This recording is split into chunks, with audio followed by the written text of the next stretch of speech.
Hello friends, તો last લેક્ચરમાં આપણે જોઈ ગયા પરમિટિવિટી. પરમિટિવિટીનું ગુજરાતી શું થાય? પરાવૈદ્યુકતા.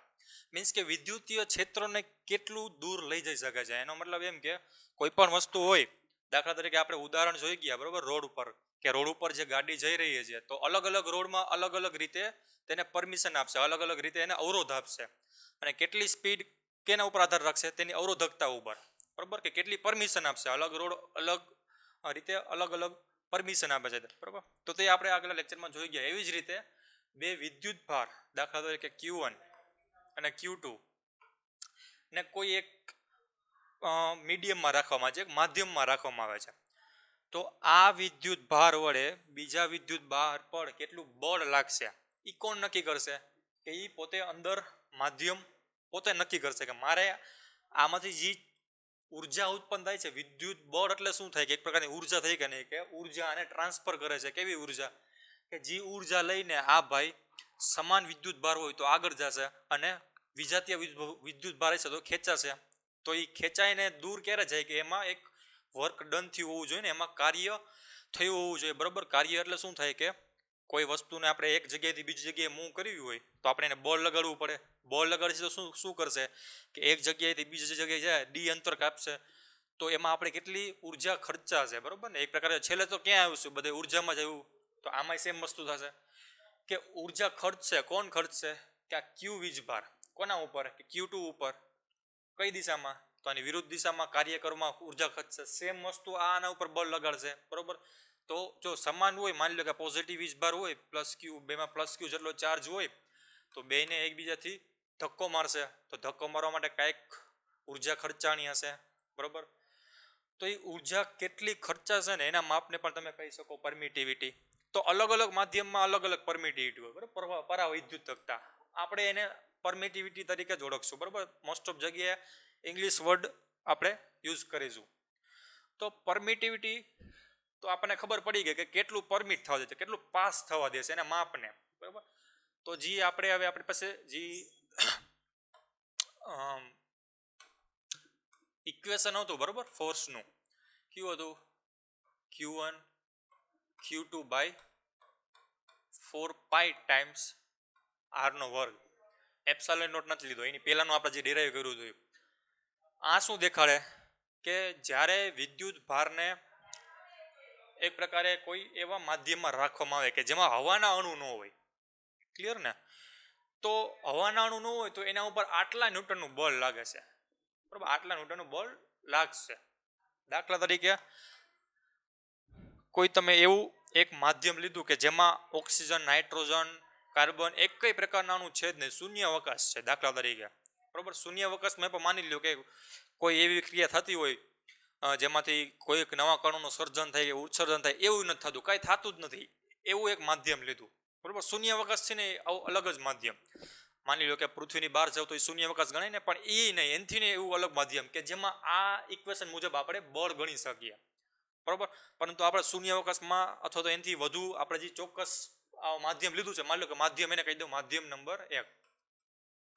માધ્યમ નંબર 1 કે જે શૂન્યાવકાશથી પણ અલગ જ માધ્યમ છે, એમાં આ ઇક્વેશન સાચું પડે છે, બરોબર. એમાં ગમે તે પ્રકારના ચાર્જીસ લેવો ને એમાં આ નિયમનું પાલન થાય છે, ક્લિયર. પરંતુ આપણે જ્યાં રહીએ છીએ ત્યાં તો વચ્ચે હવાના અણુ આપણને અવરોધ છે ને. હવાના અણુ એક પ્રકારે એક અડચણ રૂપ બનશે, ક્યારેક ક્યારેક એ સપોર્ટ થશે. તો અડચણરૂપ ક્યારે બનશે? કે જ્યારે કોઈ પણ વસ્તુ પડતી હોય ગુરુત્વાકર્ષણમાં અડચણરૂપ બને. પરંતુ આમાં અડચણરૂપ થશે ના, આમાં આપણને સહાય કરશે. તો થોડુંક સમજી લે કે શું કહેવા માંગુ છું. હવે કોઈ આપણે એક માધ્યમમાં લીધું છે જેમાં બે વિદ્યુત ભારો વચ્ચે લાગતું બળ F છે, ક્લિયર. અને એને આ સૂત્ર મુજબ દ્વારા ગણી શકાય. આ સૂત્ર મુજબ દ્વારા આપણે બે વિદ્યુત ભારો વચ્ચે લાગતું બળને કહી શકીએ. માની લો કે આ સી ફોર કુલમ, બરાબર. કુલમ બળને આ પ્રમાણે વ્યાખ્યાયિત કરી શકીએ એ માધ્યમમાં. હવે માધ્યમ આપણે લીધું હવાવાળું અથવા શૂન્યાવકાશમાં આવ્યા. આ શૂન્યાવકાશનું હતું, શૂન્યાવકાશથી અલગ માધ્યમ હતું. હવે આપણે માધ્યમ એકમાંથી માની લો કે માધ્યમ બે માં આવ્યા. જે શેનું બનેલું છે? કે માની લો કે તે હવાનું બનેલું છે. શૂન્યાવકાશમાં આપણે પૃથ્વી ઉપર આવ્યા, કારણ કે આપણે એકચ્યુઅલ એક્સપેરિમેન્ટ તો પૃથ્વી ઉપર થતા હોય ને, કે જ્યાં હવાના પાર્ટિકલ્સ હોય, હવાના અણુ હોય, નાઇટ્રોજન, કાર્બન, ઓક્સિજન હોય. તો એમાં આ સૂત્રનો ઉપયોગ ન કરી શકાય. શું કામે? કારણ કે એમાં બે વિદ્યુત ભારો વચ્ચે લાગતું બળ રહ્યું, બરોબર, આના દ્વારા માપવામાં આવે ને, પછી પ્રાયોગિક રીતે માપવામાં આવે તો બેમાં ફેર રહેતો હતો. ઓલું વર્તુળા માપતો ને પ્રાયોગિક રીતે હતી, તો એ મુજબ માપવામાં આવે તો બેમાં ફેર રહેતો હતો. તો શું ફેર હતો? તો દાખલા તરીકે માધ્યમ બેમાં આ સૂત્ર મુજબ ગણવામાં આવતું દાખલા તરીકે ફોર્સ હતું 10 ન્યૂટન.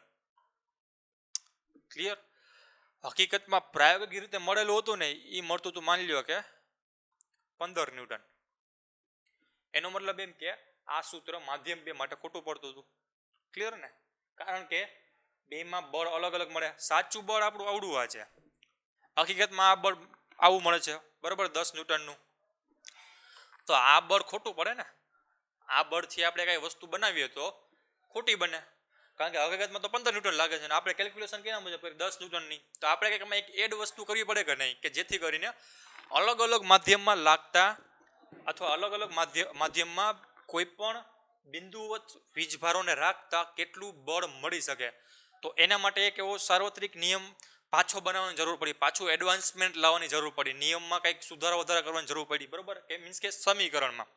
તો એના માટે શું કરવું પડ્યું? દાખલા તરીકે આ વસ્તુ હતી, બરોબર, તો એફસી ને કહી દઉં, એફસી કે એફસી રહ્યું એ માધ્યમ એકમાં માની લો કે એક જેટલું બળ લગાડે છે, તો 100% બળ લગાડે છે, બરોબર ને. 100% એટલે એક ગણીએ કે ને આપણે, બરોબર ને, આવું આપણે કરી નાખીએ કે એક એટલે 100% ગણીએ આપણે, બરોબર, કે માધ્યમ એકમાં આનું મેક્સિમમ બળ આટલું લાગી શકે, બરોબર. માધ્યમ એકમાં કોઈ પણ બે બિંદુઓ વીજભાર વચ્ચે મેક્સિમમ બળ, મહત્તમ બળ આટલું લાગે છે, એ આપણને ખબર છે. તો મહત્તમ બળને કેટલા વડે દેખાડી શકે? 100% વડે દેખાડી શકે, અથવા તો બીજી ભાષામાં 100% દેખાડવું હોય તો એક તરીકે દેખાડી શકે. ક્લિયર ને? માની લો કે 0.95 એટલે શું થાય? 95% થશે, બરોબર. એટલે આપણે ટકા તરીકે દેખાડી ન શકીએ, મીન્સ કે આપણે ટકા તરીકે ન દેખાડીએ એમ. એની જગ્યાએ આ રાખીએ, થોડુંક ઇઝી પડે સમજવામાં, બરોબર. 0.5 નો મતલબ શું થશે? અહીંયા ટકામાં કન્વર્ટ કરો તો 50%. એટલે આ બે સેમ જ છે, બરોબર. આને ઇક્વિવેલન્ટ તરીકે ગણી નાખીએ તો આ બધું સેમ જ થાય. તો હવે આ વસ્તુનો આપણે આમાં કેવી રીતે ઉપયોગ કરી શકીએ? તો આપણને ખબર છે કે મહત્તમ બળ કોઈ એક માધ્યમ એકમાં 100% જેટલું લાગે છે. 100% એટલે એક કહી દીધું ને આપણે, એક જેટલું લાગે છે મેક્સિમમ, બરોબર. હવે આ બળની સાપેક્ષે માધ્યમ બેમાં, કે જે હવાનું માધ્યમ હતું, પૃથ્વીનું માધ્યમ હતું, એમાં બળ બદલાઈને એફસી પ્રાઇમ થઈ ગયું. આપણે જોયું આગળ, વધી ગયું બળ, બરોબર. તો આમાં કેટલા ટકા લાગશે અથવા તો કેટલામો ભાગ લાગશે એ આપણે નક્કી કરવાનો. તો એને આપણે કહી દીધું, માની લ્યો કે 1 થી વધીને અથવા 1 થી ઘટીને જે થતું હોય આપણે થઈ ગયું કે ગણું અથવા તો સી ગણું થઈ ગયું. સમજાણું ને? માધ્યમ એકમાં કુલમ બળ 100% લાગતું હતું. ક્લિયર? એટલે એને આપણે ગણી લીધો 1. 100% ને આપણે ગણી લીધો 1. માધ્યમ બેમાં બે વસ્તુ સેમ રાખી, અંતરે સેમ રાખ્યું, બળ ગણવામાં આવ્યું, તો એફસી ની જગ્યાએ મળ્યું એફસી પ્રાઇમ, બરોબર. તો એમાં આની સાપેક્ષે કેટલું બળ લાગશે? ક્લિયર ને? તો આપણે બેનો ગુણાકાર કરી નાખી, ગુણોત્તર કરી નાખી, સોરી, ભાગાકાર. એટલે ગુણોત્તર એટલે કાંઈ નહીં, બેનો ભાગાકાર કરો. ક્લિયર? તો હવે જોવો છે શું થયું કે એફસી એટલે ઇક્વિવેલન્ટમાં ગણીએ તો 1 થઈ ગયું, અને એફસી પ્રાઇમને ઇક્વિવેલન્ટ કેટલો? સી થઈ ગયો. એનો મતલબ એમ કે એફસી માધ્યમ એકમાં 100% પોતાનું પરિણામ આપે છે, એફસી પ્રાઇમ માધ્યમ બેમાં સી જેટલું પરિણામ આપે છે. 100% થી વધુ હોય ને 100% થી ઓછું હોય, બરોબર ને. તો આ બેની આપણે કમ્પેરિઝન કરવાની છે. આ બેનું આપણે શું કરવાનું છે કે એક સરખાવવાની છે કે માધ્યમ એકમાં સાપેક્ષે માધ્યમ બેમાં કેટલા ગણું ફોર્સ વધે છે અથવા તો માધ્યમ બેમાં કેટલા ગણું ફોર્સ ઘટે છે. તો શું કરવું પડે? તો બેનો ભાગાકાર લઈ લઈએ. દાખલા તરીકે આપણે સિમ્પલ એક્ઝામ્પલ લઈએ કે એક મારી પાસે 6 એપલ હોય, બરાબર. માણસ એક પાસે 6 એપલ છે, બીજા પાસે 3 એપલ છે, 3 સફરજન. તો મારે એમ કેવું હોય કે માણસ 2 કરતા કેટલા ગણા સફરજન વધુ છે. તો શું કરવું પડે કે બેનો ભાગાકાર કરી નાખું, તો 6/3 એટલે બેનો ગુણોત્તર લઈ લઉં તો શું મળશે? 2. તો એમ કહી શકું ને કે માણસ 2 કરતા 2 ગણા વધુ સફરજન છે, આ જ વસ્તુ આમાં કરવાની છે કે માધ્યમ 1માં જે એફસી બળ લાગે છે એ માધ્યમ 2માં કેટલા ગણું બળ લાગતું હોય છે અથવા કેટલામાં ભાગનું લાગતું હોય છે એ કોના ઉપર આધાર રાખશે? સી ઉપર. બરોબર ને? બે વસ્તુ સેમ જ થઈ. કેટલા ગણું લાગશે કેટલા ભાગનું લાગશે એ આના ઉપર આધાર થશે. પરંતુ આપણે કરવાની છે શું? કમ્પેરિઝન. બરોબર ને? તો એટલે એના માટે શું કરવું પડે? ભાગાકાર કરવો પડે. બરોબર, ગુણોત્તર કરવો પડે. તો આપણે ગુણોત્તર લઈ લઈએ બેનો. બરોબર, તો દાખલા તરીકે આપણે એવું એક અનુમાન લગાડીએ, આપણે માનીએ છીએ કે માધ્યમ 1માં આમાં 100% પોતાનું બળ લગાડે છે. બરોબર, સેમ રીતે માધ્યમ 2માં જે રહ્યો એમાં એફ પ્રાઇમ થઈ જાય છે, તેનું બળ ઘટીને અથવા વધીને એ આપણને ખબર નથી ઘટશે કે વધશે, પણ આપણે ખાલી એમ ચોક્કસ આપણે એમ કહી શકીએ કે એ સી ગણું લાગશે. આમાં કેમ એક ગણું લાગે છે તો એમાં સી ગણું લાગશે. આ એક એવું માધ્યમ હતું કે શૂન્યાવકાશથી પણ અલગ માધ્યમ હતું કે જેમાં આ સૂત્ર મુજબ વડે આપણે ફાઇન કરી શકતા હતા. હવે આપણે સૂત્ર આ જ રાખવાનું, પણ આની સાપેક્ષે હવે બદલાવાનું છે કે હું માધ્યમ 2માં જઈશ તો આ સૂત્રમાં જે બળ મળે છે એના કરતાં કેટલા ગણું મને બળ મળશે અથવા તો એના કરતાં કેટલામાં ભાગનું મળશે એ આપણે ફાઇન કરવાનું છે. બરોબર, તો જેથી કરીને આનો હું કરી નાખું, હું ભાગાકાર લઈ લઉં. બરોબર, બીજી વસ્તુ એ કે આ બે જોવો જોઈએ. હવે પ્રપોઝનાલિટી કોન્સ્ટન્ટ હતી ને, સમપ્રમાણતા અચળાંક હતો, તેને હવે ઇક્વલમાં કરવું હોય તો મારે કોન્સ્ટન્ટ વડે ગુણવું પડે. બરોબર ને? તો આ એક તો કોન્સ્ટન્ટ હતો, બીજા કોન્સ્ટન્ટને આપણે કહી દઈએ ઈ અથવા તો કોઈ પણ કે કોન્સ્ટન્ટ કહી દે, કે નહીં પણ આપણે એમ રાખી. બરોબર, એમ અચળાંક. બરોબર, બેમાં અચળાંક સેમ હશે. શું કામે? કારણ કે બેમાં આ ક્વોન્ટિટી તો સેમ જ છે ને, આ તો આખી વસ્તુ બધામાં સેમ જ છે, એટલા માટે આ અચળાંક આવશે. એ કોનો અચળાંક આવશે? આનો અચળાંક. બરોબર ને? શું કામે આ સેમ આવશે? કારણ કે જે આપણે વીજભાર લીધા છે એના પરિમાણ સેમ રહેશે, એનો વીજભાર પણ સેમ રહેશે અને એની અને જે આપણે જે અંતર રાખ્યું છે તે પણ સેમ જ રહેશે. તો એનો મતલબ એમ કે આખું સેમ રહેશે તો આ કોન્સ્ટન્ટ પણ કેવું રહેવું જોઈએ? સેમ રહેવું જોઈએ. કારણ કે કોન્સ્ટન્ટ એ પ્રપોઝનાલિટી કોન્સ્ટન્ટ છે. બરોબર, એક વસ્તુને બીજી વસ્તુમાં રૂપાંતર કરશે. તો આ Q²/R² ની જગ્યાએ એમાંથી આપણને શું મળશે? ન્યૂટન મળશે. તો એ કામ શું કરશે? એમ કરશે. સેમ વસ્તુ આ માધ્યમમાં આવશે તો એમાં પણ આ વસ્તુ મૂકશે તો કોન્સ્ટન્ટ જ મળશે ને. બે માટે એમ તો કોન્સ્ટન્ટ જ મળશે. આ બે વસ્તુ બધી વેલ્યુ મૂકશો તો આ બે માટે કોન્સ્ટન્ટ જ મળશે. બદલાશે શું? ખાલી આ સી. ક્લિયર ને? એટલા માટે બે માટે એમ સેમ આવશે. બરોબર, તો આ ન્યૂટનનું કન્વર્ટ કરશે, એમ પણ ધારી શકો. ક્લિયર ને? એટલે આખી બધી વેલ્યુ કોન્સ્ટન્ટ હોવાથી બે માટે એમ કોન્સ્ટન્ટ આવશે, જેથી કરીને ભાગાકાર કરશો બેનો એટલે એમ કેન્સલ થઈ જાય. બરોબર, હવે જોવો જી કે એફસી ઇઝ ઇક્વલ ટુ આ ઉપર વહી જાય કારણ કે બરાબર આ છેદ એક બાજુ, આનો છેદ એક બાજુ. બરોબર, આ બે નીકળી ગયા એટલે આ બે થઈ ગયું એક એક. ક્લિયર? એફસી ના છેદમાં શું મળ્યું આપણને? એફસી નો પ્રાઇમ. જમણી બાજુ શું મળ્યું? જોવો જી 1/c. બરોબર, 1/c હતો એટલે જમણી બાજુ મળ્યું 1/c.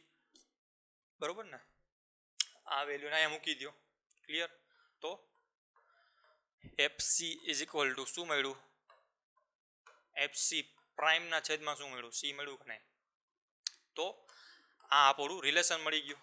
બરોબર, બે બળોનું કે એક બળ એવું છે કે જ્યાં પરમિટિવિટી 100% છે. બરોબર ને? દાખલા તરીકે આપણે રોડનું આની કમ્પેર કરીએ, આની એરિયા આપણે રોડનું એક્ઝામ્પલ કમ્પેર કરીએ તો આ જે બળ રહ્યું એ શું દેખાડશે? માની લો કે આપણો ડામરનો રોડ હતો. બરોબર, આપણો ડામરનો રોડ હતો, એમાં કોઈ પણ વાહન જઈ રહ્યું છે તો આમાં આપણને કેટલી સ્પીડ મળતી હતી? 50 km/h. બરોબર ને? તો એ આપણે આ ધારી લઈએ 50 km/h મળે છે તો એની જગ્યાએ આ ન્યૂટન ધારી લઈને આટલા ન્યૂટન ધારી લઈએ. બરોબર, હવે જેમ જેમ આપણે હું આગળ એક આંકડા મૂકી દઈશ, બરોબર, તો મારી સ્પીડ ઘટતી હતી. અહીંયા હું આંકડા મૂકી દઉં. બરોબર, તો મારી સ્પીડ ઘટતી હતી ને ઘટીને થઈ ગઈ હતી કેટલી? 40 km/h. બરોબર, 40 km/h.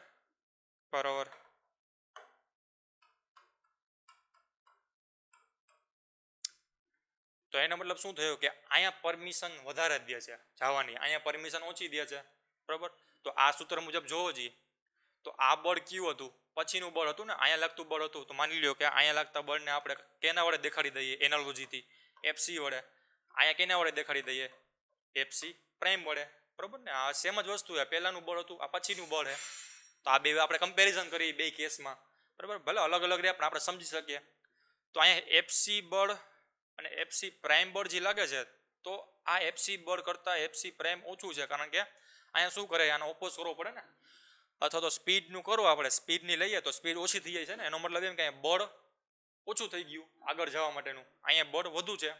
તો બેયનો હવે રેશિયો લેશો, બેયનું ગુણાકાર લેશો, બરોબર, સોરી ભાગાકાર લેશો, બેયનો ગુણોત્તર લેશો, તો ભાગાકાર કે ગુણોત્તર બે સેમ જ થાય. તો શું થશે, એફસી ના છેદમાં FC prime is equal two, મને અહીંયા મળશે કંઈક પોઝિટિવ ક્વોન્ટિટી કે જેની વેલ્યુ, માની લો કે સી મળી, જેની વેલ્યુ 1 કરતાં મોટી હશે, બરાબર, સીની વેલ્યુ 1 કરતાં મોટી હશે તો જ આ સાચું પડે, બરાબર. અથવા તો આના ઉપરથી તમે સમજી શકો કે આના છેદમાં જવા દો, બરાબર, આ એફસીને બે બાજુ એફસી પ્રાઇમ વડે ભાંગી નાખો તો શું મળશે, તો અહીંયા એફસી પ્રાઇમ, અહીંયા કાંઈ ન હોય તો એક વધે ને, તો પાછું સેમ ઇક્વેશન આવી ગયું. એનો મતલબ એમ કે આ જે કોન્સ્ટન્ટ મળશે એ મને 1 કરતાં મોટો મળવાનો, બરાબર ને. તો આ વસ્તુ શું દેખાડશે કે જેમ જેમ તમારી ગાડી આગળ જશે ને એમ એમ તમારી પરમિશન ઘટતી જશે. શું કરવાનું, આપણે ઊંધું ઇક્વેશન કરી નાખીએ તો શું મળશે જોવો જોઈએ. આ ઇક્વેશન મળી ગયું આપણને, માની લ્યો, હવે આપણે કંઈક બીજું ઇક્વેશન જોઈએ છે, આનાથી ઊંધું ઇક્વેશન જોઈએ છે, બરાબર. તો શું કરીએ, તો આ ઇક્વેશનને ફ્લિપ કરી નાખીએ, ઊંધું કરી નાખીએ, બરાબર. તો ઊંધું કરી નાખો તો એફ સી પ્રાઇમના છેદમાં એફસી આવશે, તો એ શું મળશે, લેસ ધેન 1 થઈ જશે, બરાબર. આમાં અહીંયા હોય તો એફસીના છેદમાં એફસી પ્રાઇમ 1 કરતાં મોટું હોય તો આ નાનું વસ્તુ ઉપર આવી ગઈ, મોટી વસ્તુ નીચે આવી ગઈ, તો આપણને ખબર છે કે નાનીના છેદમાં મોટી વસ્તુ કરો તો હંમેશા 1 કરતાં નાની આવે, બરાબર ને. એટલા માટે અહીંયા શું થાય, 1 કરતાં નાની વસ્તુ આવશે. તો આ શું દેખાડશે, તો આ એ દેખાડશે કે જેમ જેમ તમારી ગાડી આગળ આવશે ને, બરાબર, એક માધ્યમમાંથી બીજા માધ્યમમાં જાય છે કે જ્યાં તમારું બળ ઘટે છે, બરાબર, તો ત્યાં તમારે સીની વેલ્યુ ઘટતી જશે અથવા તો પરમિટિવિટી ઘટતી જશે, પરમિશન ઓછી આવશે. હવે આગળ પાછું જાઓ, આગળ શું આવ્યું, પાણી આવ્યું, બરાબર ને. પાણીમાં સેમ સિચ્યુએશન, તો આની સાપેક્ષે જ આપણે બધાય બળ માપવાના છે, બરાબર ને. બળ કેની સાપેક્ષે માપવાનું, કે જે આપણે ફિક્સ્ડ પોઈન્ટ લઈ લીધો ને એની સાપેક્ષે. તો આ ફિક્સ્ડ પોઈન્ટ આપણે શું લીધો કે આપણે કમ્પેરિઝન કરવાની છે, આપણે સરખામણી કરવાની છે. તો આપણે રોડની સરખામણીએ આ બધાય માપીએ છીએ. તો સેમ વસ્તુ આમાં કંઈક સરખામણી માટે જોઈએ ને, તો આમાં સરખામણી માટે શું કર્યું, તો આમાં એક એવું માધ્યમ લઈ લીધું કે જ્યાં પરમિટિવિટી રહીને એની વેલ્યુ હતી 1, બરાબર ને. આની વેલ્યુ હતી 1, જ્યાં કોન્સ્ટન્ટ રહ્યો ને એની વેલ્યુ કેટલી હતી, 1 હતી. એની સાપેક્ષે આપણે અલગ અલગ પ્રકારના બળ માપવાના છે અલગ અલગ માધ્યમમાં. સેમ વસ્તુ, આ બે પ્રોસેસ સેમ જ છે. આ માધ્યમ હતું એ શૂન્યાવકાશ કરતાં પૃથ્વી કરતાં અલગ જ માધ્યમ હતું કે જ્યાં પરમિટિવિટી એટલે કે પરમિશન 1 હતી, પરમિશનની વેલ્યુ કેટલી હતી, 1 હતી. એનો મતલબ એમ કે અહીંયા હું 1 મૂકી દઉં તો દરેક જગ્યાએ, બરાબર, સમાન બળ લાગશે. તો દરેક જગ્યાએ સમાન બળ ક્યારે લાગે કે આખું માધ્યમ કેવું હોવું જોઈએ, એક જ હોવું જોઈએ ને. તો જ્યાં વચ્ચે કંઈ પથ્થર બથ્થર હોવાનો જોઈએ, આખો રોડ કેવો હોવો જોઈએ, ડામરનો એક સરખો જ. સેમ વસ્તુ આમાં થાય કે એક જ માધ્યમમાં ગમે તે જગ્યાએ બળ માપશો ને તો એક જ મળશે, બરાબર. એટલા માટે એની પરમિટિવિટી કેટલી લેવામાં આવી, 1. એ માધ્યમની સાપેક્ષે બાકી બધાના બળ આપણે માપવાના છીએ, બરાબર. તો એને કહેવાય સાપેક્ષતા, સાપેક્ષ પરમિટિવિટી, બરાબર. આ સાપેક્ષ વધ કરીને આપણે સાપેક્ષ પરમાં, બરાબર, સાપેક્ષ બળ માપી. હવે ક્યારેક એવું થાય કે શું હંમેશા બળ ઘટશે જ, ના, બળ ઘટશે નહીં, બળ વધે પણ ખરા. દાખલા તરીકે આ રોડ છે, બરાબર, તો આવી રીતે આ ખાડા ખળબચડાવાળો હોય, આપણે ડામરનો જ રોડ લઈ લઈએ, તો આમાં જે ગાડી ચાલી રહી છે, બરાબર, એની સ્પીડ હતી 50 કિલોમીટર/અવર, ક્લિયર ને. એક્સેલરેટર આપણે ફિક્સ જ રાખવું ને એમાં હલાવવાનું કાંઈ નથી, ચોટાડી દેવાનું, બ્રેક કાંઈ છે નહીં. એનો મતલબ એમ કે કોન્સ્ટન્ટ સ્પીડથી હાલી જાય. હવે આગળ મેં રાખી દીધું બરફ, આગળ મેં બરફનો રોડ બનાવી નાખ્યો, તો જોવો જી સેમ એક્સલરેશનમાં તમારી સ્પીડનો કાંટો હોય છે ને એ વધતો જોવા મળશે. શું કામ? કારણ કે ઘર્ષણ બળ ઘટી ગયું, અહીંયા ઘર્ષણ બળ આના કરતાં અહીંયા વધુ હશે, અહીંયા ઓછું હોય છે. એનો મતલબ એમ કે તમારી પરમિશન અહીંયા વધારે જવાની કહી દીધી. રોડ કહેશે કે ભાઈ તમે વધુ સ્પીડથી જઈ શકો, તો અહીંયા તમારે એક્સલરેશન વધારે કરવાની જરૂર નહીં પડે, તમારું હશે વધુ ઝડપથી ભાગશે અને 50 કિલોમીટરમાંથી માની લો કે 70 કિલોમીટર/અવર થઈ ગઈ, ક્લિયર ને. આ વસ્તુ દાખલા તરીકે તમે બરફમાં નહીં પણ કોઈ પણ ઢાળીઓ ચડતા હોય, બરાબર, અને નીચે પાછા ઉતરો ત્યારે તમે હાવ એક્સેલરેશન બંધ કરી નાખશો છતાં પણ કેમ ફાસ્ટ ગાડીથી હાલી જાય છે. તો આ એક્ઝામ્પલ થઈ ગયું ને એક પ્રકારે સેમ પ્રકારનું, બરાબર ને, કે ઘર્ષણનું મૂલ્ય ઓછું થઈ જવાથી સ્પીડ ઓટોમેટિક વધશે. તમારું ભલે એક્સેલરેશન લીવર રહ્યું એમને રાખો છતાં પણ સ્પીડ વધશે. શું કામ? કારણ કે ઘર્ષણ બળનું મૂલ્ય ઓછું થઈ ગયું. અને મતલબ એમ કે આ રોડ પાસે તમને પરમિશન વધુ આપી દીધી કે તમે વધુ સ્પીડથી જઈ શકો છો, બરોબર ને? તો સેમ વસ્તુ આમાં મળી. તો એમાં એવું જરૂરી નથી કે હંમેશા ઘર્ષણ બળની વેલ્યુ ઓછી જ હોય, બરોબર? એટલે એવા અમુક માધ્યમ પણ હોય કે આમાં માની લો કે 10 ન્યૂટનનું મહત્તમ બળ લાગે ને, તો એનો મતલબ એમ નથી કે આખા દુનિયામાં 10 ન્યૂટન બળ જ લાગશે આ સિચ્યુએશનમાં, આનાથી વધુ લાગી જ ન શકે. ના, એવું નથી. હવે આપણે આ જ એક્સપેરિમેન્ટ, દાખલા તરીકે આપણે એક હવે લઈ લઈએ કે 2 Q1 અને Q2 વીજભાર હતા જેની વચ્ચેનું અંતર r હતું. આને આ માધ્યમમાં રાખવામાં મળતું બળ હતું 10 ન્યૂટન. ક્લિયર? કે જેની પરમિટિવિટી કેટલી હતી? 1 હતી. હવે આ જ પ્રયોગ કોઈ એક પાત્રમાં હવાના અણુ રાખવામાં આવ્યા, વચ્ચે હવાના અણુ આવી ગયા Q1 અને Q2 વચ્ચે. હવે બળ માપવામાં આવ્યું તો 10 ન્યૂટનની જગ્યાએ આપણને મળ્યું 20 ન્યૂટન, બરોબર ને? તો આની પરમિટિવિટી 1 કરતાં વધી ગઈ કે નહીં, બરોબર ને? એટલા માટે જ પરમિટિવિટી માધ્યમ ઉપર આધાર રાખશે. ક્લિયર? તો એનો મતલબ એમ કે આ સી એવું શું આપણે દેખાડી શકીએ? પરમિટિવિટી દેખાડી શકીએ ને. પરમિટિવિટીને એપ્સાઇલોન નોટ તરીકે દેખાડે. આ વસ્તુને કહેવાય એપ્સાઇલોન.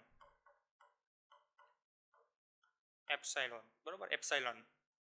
અને અહીંયા 0 છે, બરોબર? આ જે ગોળ દેખાય એને તમે 0 પણ કહી શકો અને નોટ પણ કહી શકો. એટલે આપણે આને લખી શકીએ તો શું લખી શકીએ?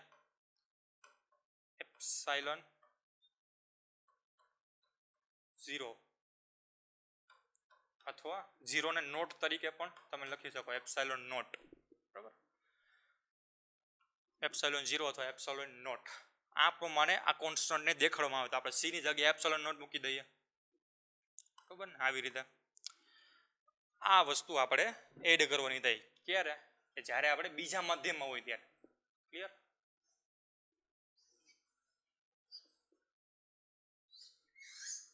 તો આ વસ્તુ જોવો જોઈએ. હવે આપણે પૃથ્વી ઉપર એક્સપેરિમેન્ટ કરી તો આપણને બળ વધુ મળે છે ને. તો એનો મતલબ એમ કે પરમિશન કેવી હોવી જોઈએ? વધુ હોવી જોઈએ ને.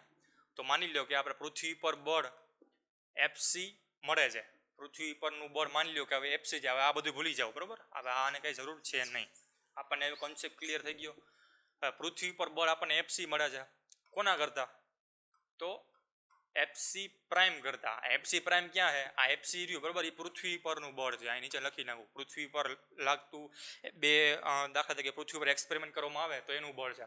એફસી પ્રાઇમ રહ્યું એને કહેવાય આઈડિયલ માધ્યમનું, બરોબર ને? સંદર્ભ આપણે માધ્યમ રાખ્યું હતું ને, તો આને કહેવાય આઈડિયલ, બરોબર? એક પ્રકારે, અથવા તો સંદર્ભ માધ્યમ. સંદર્ભ માધ્યમ માં Q1 Q2 પર લાગતું બળ.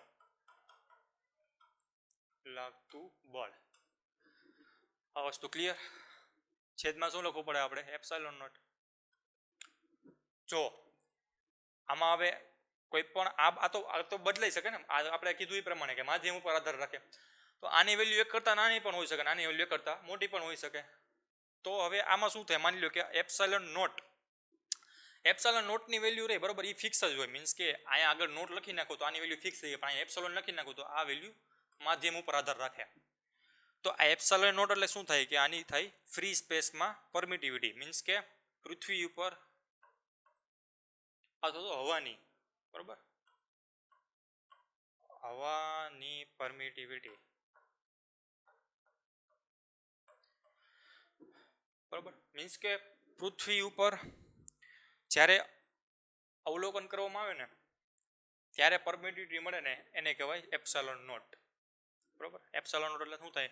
હવાની પરમિટિવિટી થઈ ગઈ કે જેની વેલ્યુ આપણને મળી છે 8.85 ગુણ્યા 10⁻12. એકમ શું આવશે? તો એકમ આવશે ન્યૂટન ઇન્ટુ મીટર સ્ક્વેર પર કુલમ સ્ક્વેર, બરોબર ને? આપણે ઇક્વેશન મુજબ પણ તમે આ કુલમ રાખી શકો, અથવા તો આનો બીજો યુનિટ થાય ને આગળ ભણવાનું આવશે ફેરાડે. આ છે ફેરાડે પર મીટર. આ એનો બીજો એકમ છે, બરોબર? તો આ પરમિટિવિટી એટલે બીજું કાંઈ નહીં કે કેટલી ક્ષમતાથી, બરોબર, માની લ્યો કે તમારી પાસે ચાર્જ હોય, આ ચાર્જ છે આપણી પાસે, બરોબર, આને હવે આપણે ભૂસી નાખીએ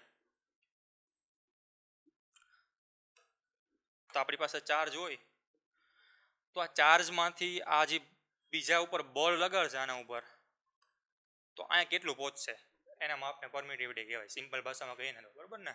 તો આ વસ્તુ સિમ્પલ થઈ કે આ બળ અહીંયા સુધી કેટલું પહોંચશે, તો વચ્ચે કંઈક માધ્યમમાંથી જવા દેવું પડે ને અદ્રશ્ય બળને, તો એ અદ્રશ્ય બળ પહોંચતું અહીંયા કેટલું પહોંચશે, વધશે કે ઘટશે, કોના ઉપર આધાર રાખે, માધ્યમ ઉપર, તો એ થઈ કે પરમિટિવિટી. સેમ વસ્તુ આમાં થાય. તો જો પૃથ્વી પર હોય, બરાબર, પૃથ્વી પર હોય તો પૃથ્વી ઉપર આ જે વસ્તુને શું કહેવાય, એપ્સલોન નોટ કહી દીધું, તો અહીંયા શું આવશે, એફસી પ્રાઇમના છેદમાં એપ્સલોન નોટ. એફસી પ્રાઇમની વેલ્યુ શું હતી, 1/4 અથવા તો Q1 Q2 R નો વર્ગ એના છેદમાં એપ્સલોન નોટ, એટલે આના છેદમાં એપ્સલોન નોટ. તો આ મેઇન છેદ છે, બરાબર, અંશનો છેદમાં આવશે, એટલે આપણી પાસે શું વેલ્યુ એવી નવી, Q1 ડોટ Q2 છેદમાં 4 એપ્સલોન નોટ ટાઈમ R². આ આપણી ફાઇનલ વેલ્યુ આવી. તો આને કહેવાય કે પૃથ્વી ઉપર કેટલું બળ લાગશે બે વિદ્યુત ભારો વચ્ચે, બરાબર. હવે આપણે માની લો કે બીજા માધ્યમમાં જવું હોય તો એમાં આપણે આમાં શું ખાલી ફેરફાર કરવો પડે, તો આપણને ખબર છે આમાં કંઈક ફેરફાર કરવો પડે. તો તે ફેરફારોની આપણે નેક્સ્ટ પ્રકરણમાં જોવાનું છે, બરાબર, આગલા ચેપ્ટરમાં જોવાનું છે. આમાં આપણે ખાલી આનો જ ઉપયોગ કરવાનો છે, પૃથ્વી ઉપર જ આપણે ખાલી એક્સપેરિમેન્ટ કરવાના છે, પૃથ્વીની બહાર કે બીજા માધ્યમમાં એક્સપેરિમેન્ટ કરવાના નથી. તો આપણે આ બળ સુધી આપણે આ ઇક્વેશન સુધી સીમિત રાખીએ, બરાબર. તમારે માત્ર એક્ઝામ દીઠ તમારે ખાલી ડાયરેક્ટ લખી દેવાનું છે કે જ્યાં બળ મળે છે, બરાબર, એ બળની વેલ્યુ રહી F is equal to 1/4 epsilon naught Q1 Q2 R². Direct આ જ મૂકી દેવાનું છે. આપણે આગળ આજે કરી ગયા એ કાંઈ કરવાનું નથી, એ તમારે સમજવા પૂરતું જ હતું. ડાયરેક્ટ તમારે કહી દેવાનું છે કે કુલમનો નિયમ રહ્યો, બરાબર, એ કુલમનો નિયમ 2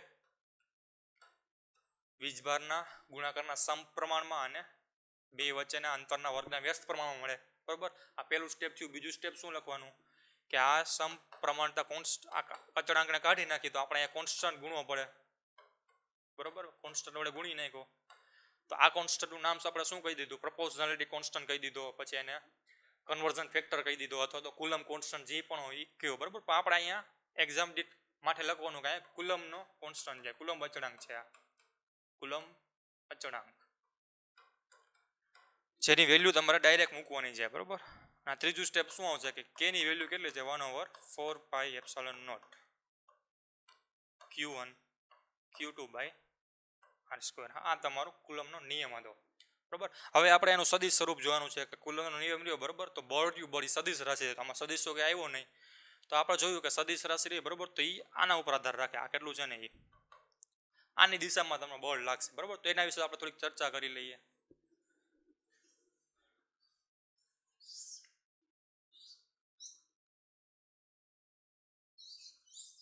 તો આપણી પાસે બે આવી રીતે કોઈ ચાર્જ રહેલા છે, બરાબર, બે વિદ્યુત ભાર રહેલા છે. તો થોડાક પેલા ટર્મ સમજી લઈએ. તો આપણી પાસે કેન્દ્ર છે, કેન્દ્ર એટલે એક્સ એક્સિસ અને વાય એક્સિસ અહીંયા દોરો એટલે આ 0 0 આવે એને કેન્દ્ર કેવું, બરાબર. અહીંથી કોઈ વીજભાર બે રહેલો છે, બરાબર, માની લો કે Q2 હોય આની ઉપર અને આની ઉપર વીજભાર Q1 રહેલો છે, બરાબર. તો એનું મૂલ્ય આપણે 2 ને 1 તરીકે ગણી શકીએ, બરાબર. અહીંથી એનું અંતર છે R2, બરાબર, અહીંથી એનું અંતર છે R2. એવી જ રીતે પેલા વીજભારનું કેન્દ્રથી અંતર છે R1, બરાબર. બીજી વસ્તુ એ કે આ જે વસ્તુને આપણે આ મૂલ્ય દેખાડે ને, હવે આમાં આપણે સદિશ અથવા તો આપણે એની દિશા દેખાડી હોય તો માથે એરો કરી નાખીએ આવી રીતે, તો આ શું દેખાડશે, એક પ્રકારે સદિશ રાશિ દેખાડશે કઈ ડાયરેક્શનમાં જઈ રહ્યો છે, બરાબર ને. આ તો ખાલી મૂલ્ય દેખાડતું કે આ બે વચ્ચેનું અંતર, પણ કઈ દિશામાં, તો હવે આ મળી ગયું કઈ દિશામાં, બરાબર. તો આ માટે એરો દેખાડ્યા. હવે શું કરવાનું કે આ બેથી અંદર કેટલું ફાઇન કરવું હોય તો આપણે આનો બેનો શું કરવો પડે, સદિશ સરવાળો કરવો પડે. તો આપણે ખબર છે કે પેરેલલોગ્રામ મુજબ શું થાય, તો એક વેક્ટર આવી રીતે જાય છે, બરાબર, એક સદિશ આવી રીતે જાય છે, બીજો સદિશ આમ જાય છે, તો એને આવી રીતે દેખાડી શકીએ, બરાબર ને. હવે આપણે શું જોઈએ કે આ બે વચ્ચેનું અંતર જોઈએ છે ને આવી રીતે કોઈ પણ ડાયરેક્શનમાં હોય બરાબર ને. તો આ વસ્તુ R2 છે, આ વસ્તુ R1 છે.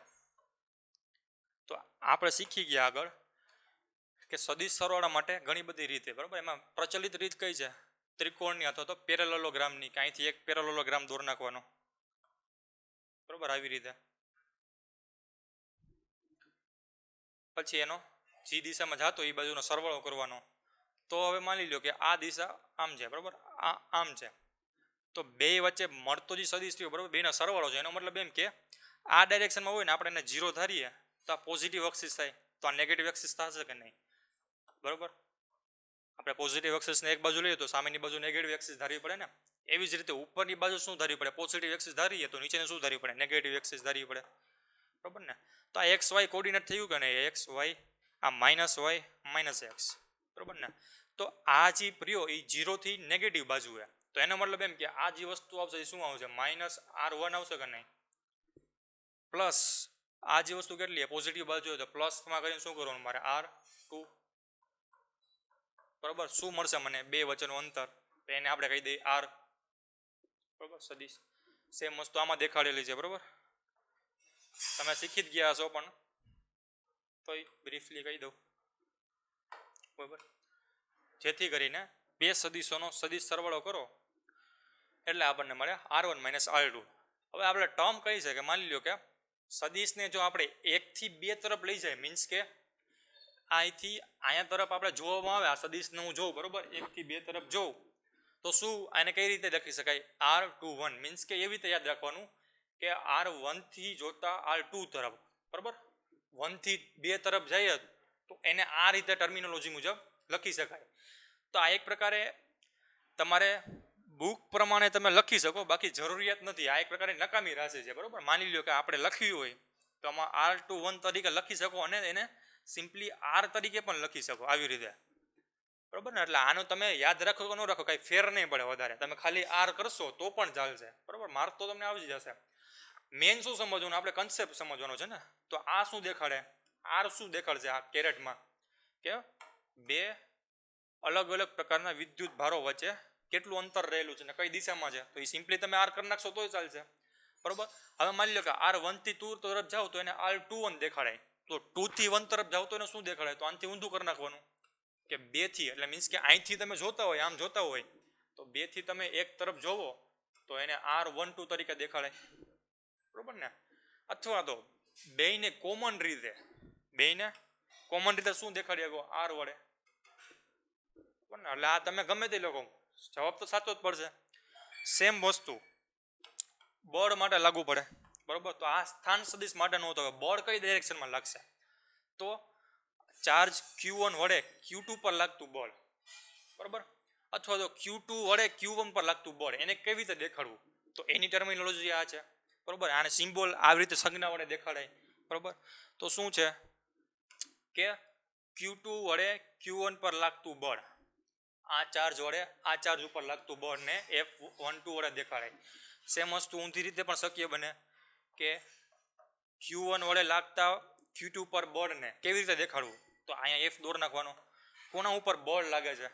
તો કે બે ઉપર બળ લાગે છે તો અહીંયા કરી નાખવાનું. કોના દ્વારા લાગે છે? એક દ્વારા. તો કોના દ્વારા લાગે છે પછી દેખાડી દેવાનું. એટલે આ સિમ્પલ ટર્મિનોલોજી છે. કોમન દેખાડવું તો કેવી રીતે દેખાડશો આને? F તરીકે બરાબર ને. એટલે આ તમારે યાદ હોય તો ભલે, ન હોય તો કાંઈ વાંધો નહીં બરાબર. સિમ્પલી આ યાદ રાખવાના છે. આ બે સેમ વસ્તુ આમાં થઈ ગઈ બરાબર. તો હવે શું થાય જોવો જોઈએ કે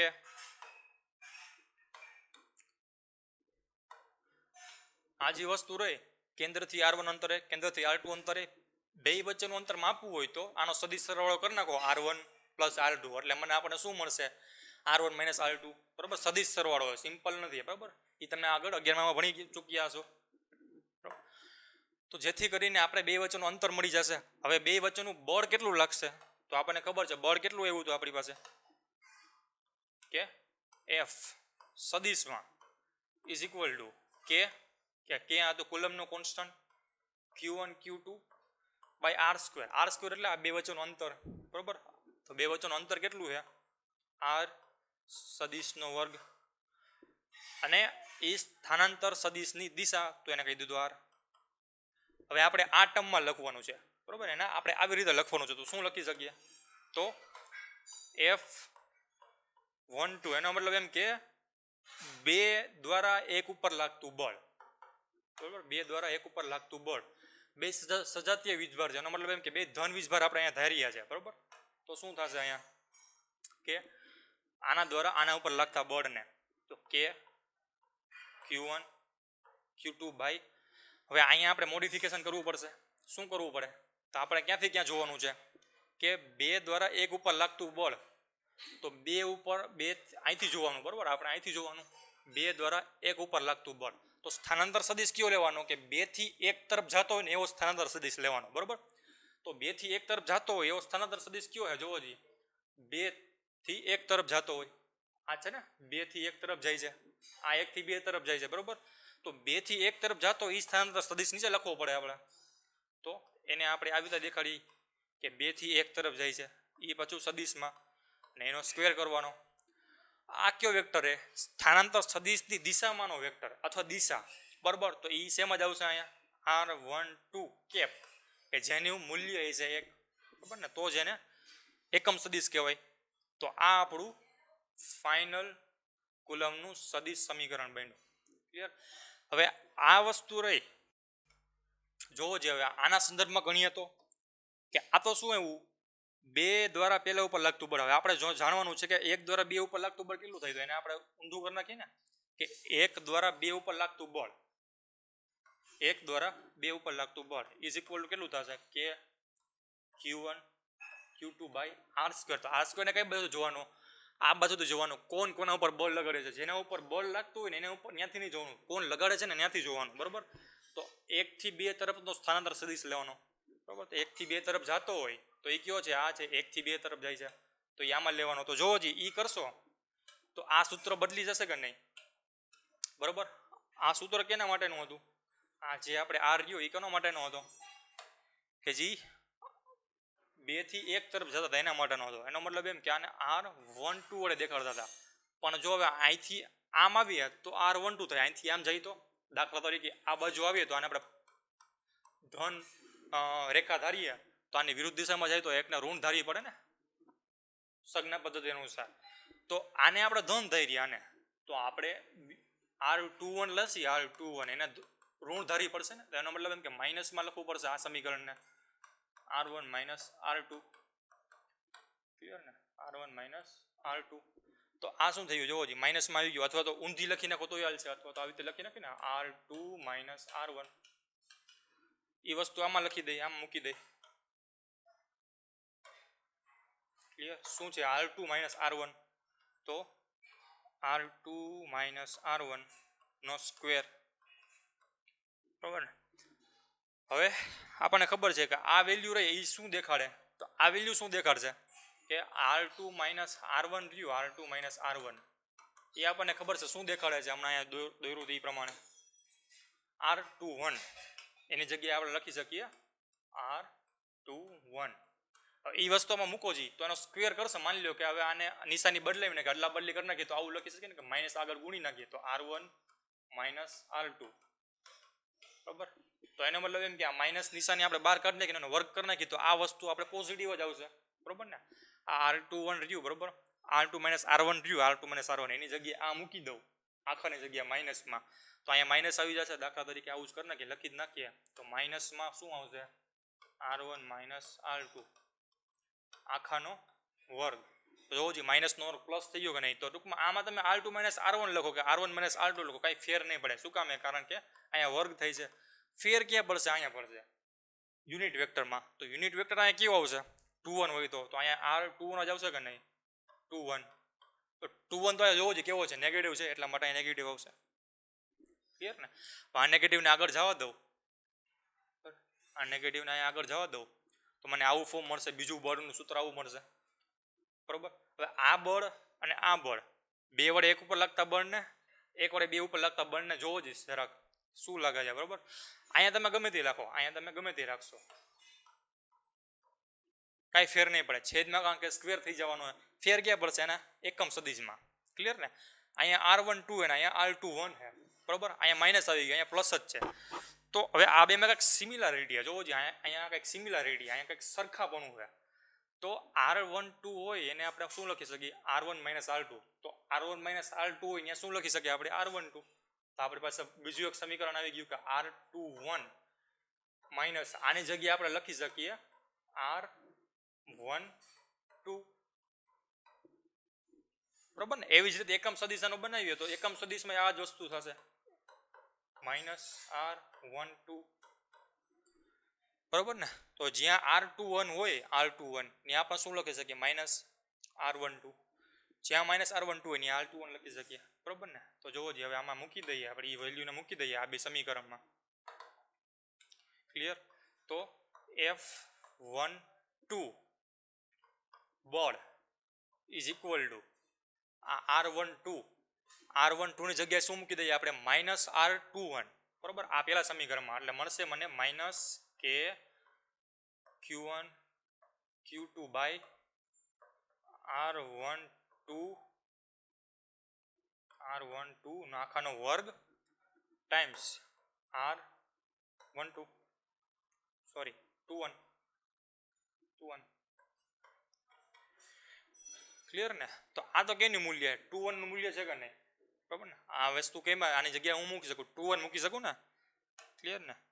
તો એનો મતલબ એમ કે F12 is equal two minus F21. તો આપણું ત્રીજું પરિણામ મળ્યું. તો આ શું દેખાડે કે આ એક દેખાડે કે જેટલું બળ પેલો વીજભાર બરાબર, જેટલું બળ આ વીજભાર રહ્યો પેલો વીજભાર રહ્યો એ આના ઉપર લગાડતો હોય છે એટલું જ બળ એની વિરુદ્ધ દિશામાં આ વીજભાર આના ઉપર લગાડતો હોય છે. તો આ જો ન્યૂટનના ત્રીજા નિયમ મુજબ શું કહ્યું ને કે જેટલું આઘાત બળ હોય એટલું પ્રત્યાઘાત બળ મળે. સેમ વસ્તુ જેટલું આ એક આના ઉપર બળ લગાડશે એટલું જ બળ પર કેટલું વિરુદ્ધ દિશામાં એટલું બળ લગાડશે. તો આ ન્યૂટનના ત્રીજા નિયમનું એક બીજું એક્ઝામ્પલ થઈ ગયું. કેમાં? વીજભારમાં બરોબર ને. તો આ એક પ્રકારે કુલમનો નિયમ હતો સદિશ સ્વરૂપમાં. ક્લિયર ને. તો આપણે આ સુધી ભણી ચૂક્યા કે બે વીજભાર હોય બરાબર, કેન્દ્રની સાપેક્ષે માની લો કે અહીંથી અંતર R1 છે, અહીંથી અંતર R2 છે, બે વચ્ચેનું અંતર કેટલું થશે R1 માઇનસ R2 બરોબર. અથવા તો બેના સદિશ સરવાળા જેટલું થાય. દાખલા તરીકે એક જ પ્લેનમાં હોય બરાબર તો પ્લસ આવશે, અલગ અલગ પ્લેનમાં આવી છે અથવા તો અલગ અલગ સમતલમાં છે તો માઇનસ આવશે બરાબર. સદિશ સરવાળો કરવાનો, આને સિમ્પલી આપણે R કહી દઈએ. તો આ શું આવ્યો આપણનો સદિશ વેક્ટર આવ્યો બરાબર, અથવા તો આનો સ્થાનાંતર સદિશ અથવા સ્થાન સદિશ. હવે યુનિટ વેક્ટર કેવી રીતે માપવો બરાબર, એકમ સદિશ કેવી રીતે માપવો? તો એકમ સદિશ એટલે શું થાય કે ઈ સદિશ પોતે, આ સદિશ પોતે એના છેદમાં એનું મૂલ્ય. તો મૂલ્ય આમાં તમે પોઝિટિવ રાખો કે નેગેટિવ રાખો, આ તો પોઝિટિવ જ આવવાનું, કારણ કે જો માનાંક આવી ગયો, માનાંકની અંદર તમે પોઝિટિવ વેલ્યુ રાખો કે નેગેટિવ વેલ્યુ રાખો, મૂલ્ય કેવું આવવાનું? સમાન જ આવવાનું. બદલાશે શું? ખાલી વેક્ટર જ બદલાશે બરાબર. તો જો આ ડાયરેક્શનમાંથી આમ જોતા હોય તમે બરાબર કે એ કર્યું એક, એ બે નંબર ઉપર કેટલું બળ લગાડશે બરાબર. તો કોણ બળ લગાડે છે? એક લગાડે છે ને. કોના ઉપર? બે ઉપર. તો તમારે અહીંથી જોવાનું બરાબર. તો અહીંથી જોતા હોય તો તમારો સ્થાનાંતર સદિશને લખવાનો શું? R21. જ્યાંથી જોતા હોય ને એને વિરુદ્ધમાં પહેલા લખવાનું, પછી બીજું લખવાનું બરાબર. સ્થાનાંતર સદિશ કેવો થાય? R21 થશે. એને આપણે શું તરીકે લખી શકીએ કે R1 માઇનસ R2. ક્લિયર. અને આ તરીકે લખી શકીએ. બીજી વસ્તુ એ તો આનો એકમ યુનિટ ટૂંકમાં યુનિટ વેક્ટર શું થાય? એકમ સદિશ શું થાય બરાબર. તો એકમ સદિશમાં સેમ જ આવશે R1. અહીંયા એરાની જગ્યા થઈ જાય કેપ, આવી રીતે અડધો ત્રિકોણ બરાબર ને, કેપ થઈ જાય. બીજી વસ્તુ શું થશે કે આ વેક્ટર પોતે આવી જશે. તો વેક્ટર પોતે એટલે R21 એના છેદમાં એનું મૂલ્ય બરાબર, એનું મૂલ્ય એટલે મોડ્યુલસમાં R21 થઈ જશે. ક્લિયર. સેમ વસ્તુ વિરુદ્ધ દિશામાં કરતા હોય તો શું થશે? બે થી એક તરફ જોતા હોય તો શું થશે? તો બે થી એક તરફ જોતા હોય તો અહીંયા શું આવી જશે? 1 2. અહીંયા સ્થાન સદિશ ઇઝ ઇક્વલ ટુ આ ઊંધું થઈ જશે બરાબર. R2 પહેલા આવી જશે, માઇનસ R1 પછી આવશે. ક્લિયર. હવે એનો આપણે એકમ સદિશ જોઈએ એ દિશામાં તો શું મળશે? R caret. કેવી રીતે? 1 2 બરાબર. અહીંયા શું આવશે? એ વેક્ટર પોતે એ સદિશ પોતે એના છેદમાં એનું મૂલ્યને આપણે માનાંકમાં દેખાડીએ. ક્લિયર ને? હવે આ બેને આપણે સરખાવવા છે, બરોબર? આ જે આપણે જોયું એનું આ સંક્ષિપ્ત રૂપ છે, પણ આપણે સરખાવવા છે, બરોબર? તો R21 cap is equal two R21 ની જગ્યાએ મૂકી શકું કે નહીં, કે R1 માઇનસ R2 કેમાં સદિશ સ્વરૂપે છેદમાં અહીંયા R12 મૂકી કે R21 મૂકું કાંઈ ફેર નહીં પડે, કારણ કે મૂલ્ય છે તો મૂલ્ય નેગેટિવમાં આવશે તો એ પોઝિટિવ કરી નાખશે, પોઝિટિવમાં આવશે તો પોઝિટિવ જ રાખશે. એનો મતલબ એમ કે અહીંયા હું R21 મૂક્યું કે R12 મૂકું કાંઈ ફેર નહીં પડે, બરાબર? સેમ વસ્તુ આવી રીતે કરી નાખીએ. તો અહીંયા શું છે, R12 cap is equal two R12 જગ્યાએ આ મૂકી દઉં R2 માઇનસ R1. હવે અહીંયા મોડ્યુલસમાં આપણે જોઈ ગયા એ પ્રમાણે કે R21 મૂકું કે R12 મૂકું કાંઈ ફેર નહીં પડે, તો આમાં R21 જ મૂકી દઉં. શું કામ કાંઈ ફેર નહીં પડે? કારણ કે અહીંથી માની લો કે તમે મીટર ટેપથી આનું મેઝર કરી લો, માપ કરી લો તો 5 મીટર આવ્યું, બરાબર? તો અહીંથી તમે આમ જાઓ તો 5 મીટર જ દેખાવાનું છે ને, અહીંથી તમે આમ જાઓ તો 5 મીટર જ દેખાવાનું, કારણ કે આ મૂલ્ય છે ને. મોડ્યુલસ એટલે શું થાય? મૂલ્ય થાય, તો મૂલ્ય તો કોન્સ્ટન્ટ હોય આના માટે. અહીંથી તમે આમ જાઓ તો 5 મીટર જ ચાલવું પડે, અહીંથી આમ આવો તો 5 મીટર જ ચાલવું પડે, પણ દિશા જોડવામાં આવે તો બદલાઈ જશે, બરાબર? તો દિશા તો ઉપરની હે ને, દિશા ઉપરની દેખાડે, બરાબર? એટલે નીચેની વેલ્યુ તમે બે સેમ રાખી શકો. તો આપણી પાસે આવી ગયું, બરાબર?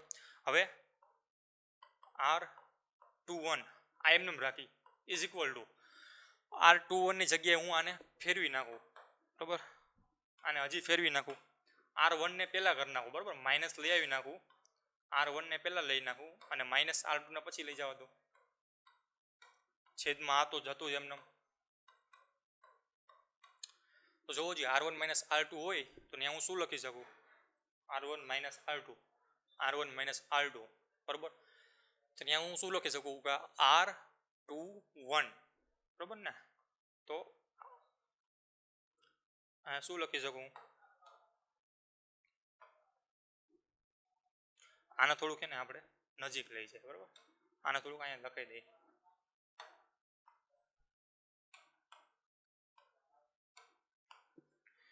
દેખાય, બરાબર? આ વસ્તુ છે આપણી પાસે, બાકી બધી વસ્તુ ભૂસી નાખીએ. ક્લિયર ને? આપણી પાસે આ બે ઇક્વેશન આવી રીતે. ક્લિયર? તો જોવો જી જ્યાં આ વસ્તુ દેખાય ને ત્યાં આપણે આ મૂકી શકીએ. તો આ વસ્તુ અહીંયા દેખાય છે કે નહીં? તો અહીંયા મૂકી દઉં તો આપણને શું મળ્યું? R12 cap is equal to આ માઇનસ એમ નમ એની જગ્યાએ શું મૂકવાનું? R21. ક્લિયર ને? આ પ્રમાણે પછી તમે બળની વ્યાખ્યા આપી શકો ત્રીજા નિયમ મુજબ, બરાબર ને? તો આપણી પાસે નિયમ આવી ગયો. ક્લિયર ને? તો આપણી પાસે બળનું સૂત્ર શું હતું કે F ઇઝ ઇક્વલ ટુ કે Q1 Q2 by R no square ને એ દિશામાં R નો કેરેટ. ક્લિયર ને? હવે આ માની લો કે 1 2 હતું તો અહીંયા માની લો કે શું કરી નાખું? 1 2 કરી નાખું, અહીંયા શું કરી નાખું? 1 2 કરી નાખું. એવી જ રીતે અહીંયા શું કરી નાખું? 2 1 લઈ લઉં. અહીંયા આ બધું દેખાડવું જરૂરી છે, બરાબર? આ બધી વસ્તુ જ્યાં જે વસ્તુ સદિશ હોય ત્યાં આ એરો દેખાડવો જરૂરી છે,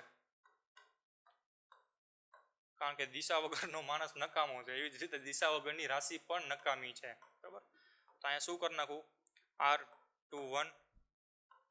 એવી જ રીતે અહીંયા શું આવે છે? R21. ક્લિયર ને? તો આ એકબીજાના સેમ જ આવી રીતે આપણે ઇક્વેશનમાં જોઈ ગયા કે એકબીજા વિરુદ્ધ કેટલું બળ લગાવે છે. તો એકને આ કહી દીધું તો બીજાને આ કહી દીધું, કેવું પડે ને? હવે જોવું છે બે માટે અલગ અલગ સ્થાનાંતર સદિશ આવશે. તો આ નિયમ મુજબ આમાં ફેરફાર કરી નાખીએ તો R12 હોય ત્યાં શું મૂકવાનું? Minus R21. તો અહીંયા માઇનસ R21 કરી નાખું, બરાબર? પછી આને સરખામણી કરી નાખું આ બે ઇક્વેશનની, તો શું મળશે મને? પાછું આપણું પહેલું પરિણામ મળી જશે કે નહીં, કે F12 is equal two minus F21. તો આ પ્રમાણે તમે સાબિત કરી શકો. તો આ હતો કુલમના નિયમની સદિશ સ્વરૂપેની સાબિતી. હવે આપણે થોડાક ઉદાહરણ અને કુલમના નિયમને ઘણા બધા વિદ્યુત ભારો વચ્ચે કેટલું અને કેવી રીતે બળ લગાડે છે એનો સદિશ સરવાળો આપણે જોશું. Thank you.